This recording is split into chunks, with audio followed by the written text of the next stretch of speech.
COVID-19 economic recovery is a big deal for every jurisdiction in Canada, let alone worldwide.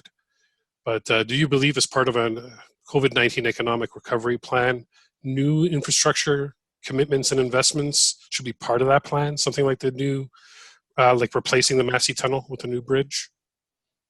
Yeah, absolutely. I mean, it's becoming very clear that this is going to be a very hard winter. If you're in Ontario, Quebec, you know that there's already a progressive kind of shutdown going on. In Europe, it's well underway. British Columbia has been relatively spared, but we're keeping our fingers crossed that we don't get the surge in virus counts. And what that does, of course, is slow down the economy. There are tens of thousands of people unemployed in British Columbia living on the federal payments, and they're not too happy because they're thinking, am I ever going to have a job again in the airline industry? Are hotels going to open again, or are they going to shut down forever? Will restaurants ever go back to full capacity? What does my future hold? That's a very legitimate set of questions. And one way to address that is to say, well, it's time to invest in infrastructure. We can keep our skilled construction workforce working through this. Government can borrow money at very, very low interest rates now. This is valuable infrastructure. So if you're not going to build it now, when would you?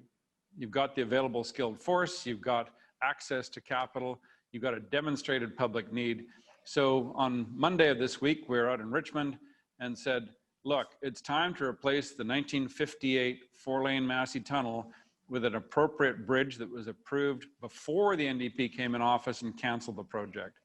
You'll be familiar with it. There's 6 kilometers of preload sand still sitting by the side of the highway.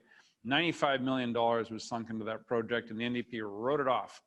So our goal is to start that project immediately after taking office so that we can look forward to, first of all, solving the bottleneck that's the biggest traffic bottleneck in Western Canada, secondly, getting people back to work, and third, making life that much easier for people on both sides of the Fraser River, because it's a huge traffic corridor, and you just have to go there in the afternoon southbound or in the morning northbound and see the lineups of trucks for 10 kilometers on each side waiting to get through that tunnel. That's ridiculous.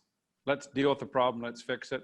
We've got environmental approval for the bridge already. It was already under construction. All the terms have been defined.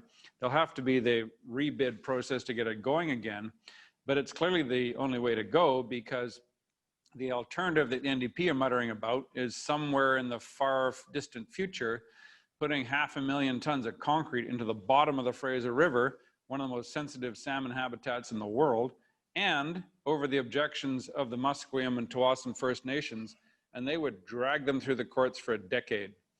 So the whole thing makes no sense to put this tunnel through. We've got a bridge project that's been approved. It can be operating by probably 2025. Let's get on with it.